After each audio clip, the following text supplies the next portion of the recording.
অভিভাবক শূন্য শাহজালাল বিজ্ঞান ও প্রযুক্তি বিশ্ববিদ্যালয় এবং কুষ্টিয়া ইসলামী বিশ্ববিদ্যালয় দীর্ঘদিন ধরে বন্ধ ক্লাস ও প্রশাসনিক কার্যক্রম। নিজেদের ভবিষ্যৎ নিয়ে চিন্তিত শিক্ষার্থীরা দ্রুত সমস্যা সমাধান করে ক্লাসে ফিরে যেতে চান শিক্ষক ও শিক্ষার্থীরা। ফ্যালকন অ্যালুমিনিয়াম, নির্ভরতার প্রতীক।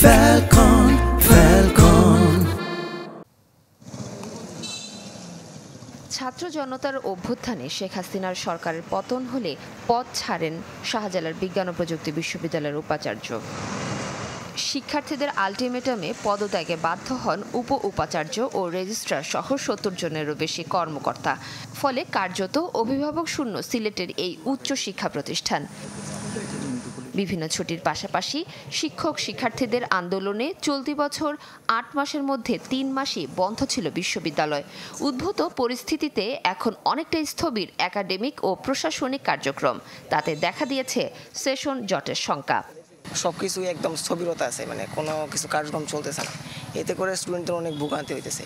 সবচেয়ে বড় কথা, স্টুডেন্টরা ইনসিকিউরিটি ফিল করতেছে ক্যাম্পাসের ভিতরে, যেহেতু প্রশাসন করি নাই, বহিরাগতের আগমন চলতেছে।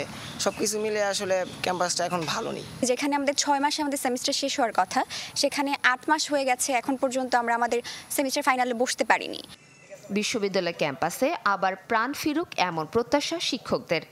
টার্ম টেস্ট এবং ক্লাস অ্যাসেসমেন্ট যেটা 10 নম্বরের, ওটা যদি ইন্টিগ্রেটেড করে একদিনে শেষ করে ফেলতে পারি, তাহলে এখানে আমরা অনেকটা সময় পাবো। আর সিলেবাসটা একটু শর্ট করা, এবং আমি মনে করি যে এই দুইটা করলে এই 3 মাস না হলেও আমরা যদি 1.5 মাসও কমাই ফেলতে পারি, তো এটা অনেক।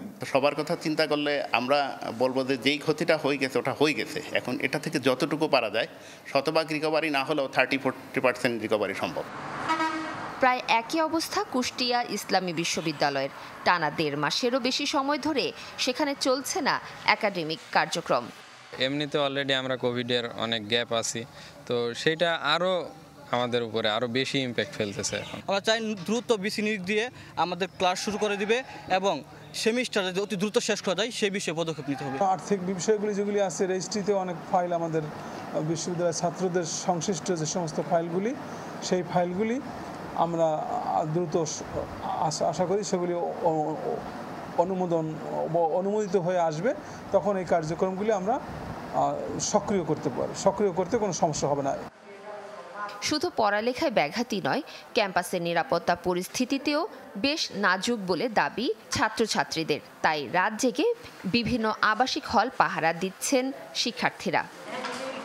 মাফতুহা মিলি, চ্যানেল 24।